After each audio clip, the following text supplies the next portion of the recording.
I thought it'd be cool to do a little top 10 of my favorite uh, music releases of the past year. Um, so, one thing I did notice is that I put a list on Facebook. I thought I would just do like a text list and just put it on Facebook, but Facebook has just become such a pile of crap. Um, I'll post something on there, and I got like well over 2,000 people following me on there, and then after like a day, maybe 100 people have seen it. So this has been up for 2 days, and it says 104 people have seen it. So I don't know. At this point, I don't really see Facebook as a real good way to get my messages across to you guys. So it's mainly just going to be YouTube, I guess. But I don't know. So anyway, I'm basically just going to talk and say the few things that I said on Facebook. So if you already saw it on there, it's just going to be the same sort of things. Um, Something I noticed when I was trying to pick out what my top albums were, at least just listening to this year, I realized that most of the albums that I was going to put on this list came out in late 2014. For example, like the new Such Gold album came out in like October or something, so I can't include that one, although I did enjoy it a lot this year. But this is going to focus on just stuff that came out this year, and here we go. Number 10, and this list will be in order of how much I liked it, by the way. But number 10 is Viking Guitar. Some of you may know that he was on my latest EP. I've definitely become really good friends with him. And he came out with a new EP called Sugoi.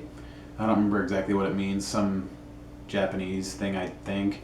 But they had covered a couple different songs, one of which was Hanson's Mbop.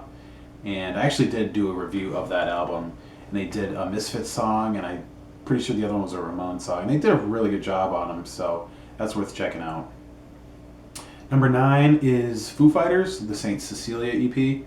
That one really came out of nowhere. Wasn't expecting it. The previous album, I don't remember exactly when that one came out. Maybe like a little over a year before that.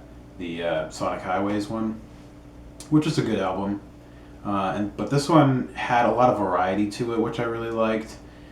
It's got the fast, angry song in there. It's got, just the sort of mid-tempo rock song. It's got, the soft song and kind of everything in between. So every sort of Foo Fighters sound that you may have been hoping for is in that album, or in that EP, which I thought was really great. So definitely worth checking that one out.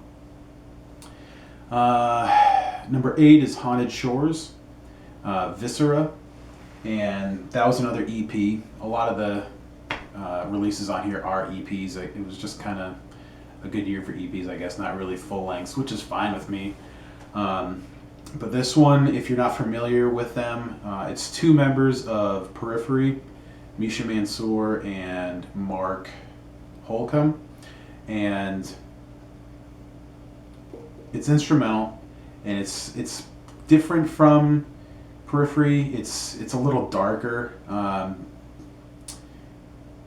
It's really fast. A lot of it's really fast, and what I like about it the most is that Mark has a lot more room to shine, and he's easily my favorite member of that band, at least for guitar anyway, of Periphery. And he definitely gets to show off a lot on this album, which I really like. It's a really great, really heavy metal instrumental album, and it's worth checking out. Misha does a really great job on the production as well. Number 7 is a single.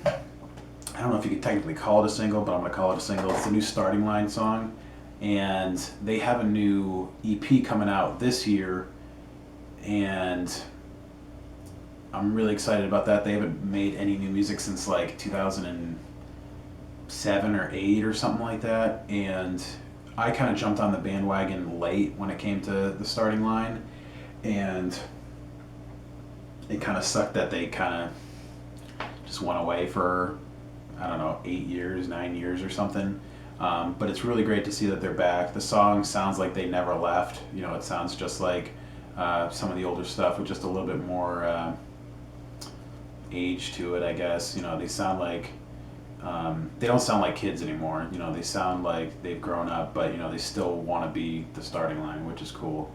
So I really can't wait for that EP. Number 6 is the new Dorje EP, Catalyst. I did do a review of that CD as well, and it's just another great collection of hard rock sounds. Rob's a great guitar player. He is a great singer. I mean, I will agree with some of the people saying that his voice isn't for everybody. It's hard. It's a little hard to get used to. It took me a while to really get into it, but I'm enjoying it. A lot of great guitar riffs. The drums, the bass are all great. Production's a little not what I'm used to, I guess. You know, but it still sounds great. So it's worth checking out. Number 5 is Muse Drones. Basically, the past couple years, they've kind of shied away from like the real guitar-driven songs, at least as a whole. You know, earlier in the career, there was tons of guitar, and the second law didn't have that much guitar in it. I mean, there was definitely some, but it really wasn't the main focus, and they definitely went back to that, which is really great. That being said, I do think that it's the more like less rock songs. Like they got the ones like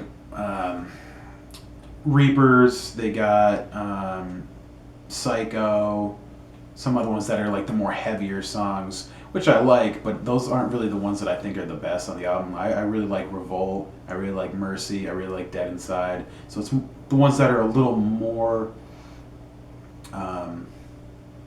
electronic, I guess you could say, in a way. But the ones that aren't super heavy, you know, not that they're too heavy, but I don't know. It's a great album, but I don't know. I don't really know what to say anymore. Number 4 is 4 Year Strong. I just realized that 4 Year Strong was number 4. This is their self-titled album. Of course, my phone goes off now. Stop it. Yeah, so number 4, self-titled. It was an album I was really looking forward to, and it really delivered, I believe. Tons of catchy guitar riffs. The songs themselves are really catchy. I think the lyrics are probably a little better than what I'm used to for them. They were never great in the lyric department. But the songs, you know, they're pretty diverse. They don't really suffer from, say, like Rise or Die Trying, where they all kind of blend together after a while. Or if you're not familiar with 4 Year Strong, I'm willing to bet that most people would think that Rise or Die Trying all kind of sounds the same. That being said, I do think that Rise or Die Trying is a more solid album than this one, but I think this one just, like I said, has a little more diversity to it, has a little bit more experimental vibes to it, so it's definitely a great album. I think it's worth checking out if you're a fan of the older stuff, but you know, didn't like In Search of Shape or Form or whatever the hell that album's called. That one's got some decent songs on it, but ultimately a lot of people were let down by it, so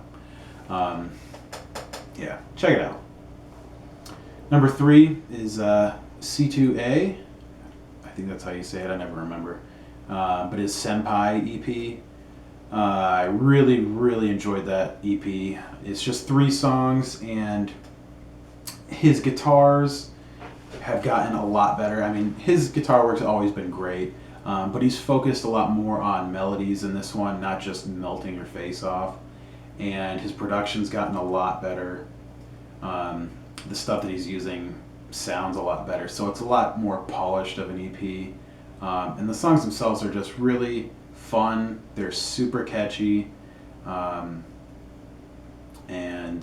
it's just a great overall instrumental EP. You know, I highly recommend it. If you like my EP, check out that one because that blows mine out of the water. You know, it's in the same sort of vein where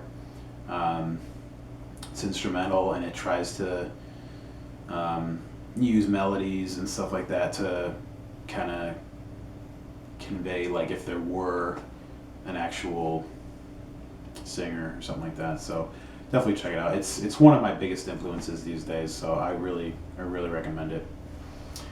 Number 2, I was not expecting for me to like so much, but it's the new Intervals album, which is also another instrumental album.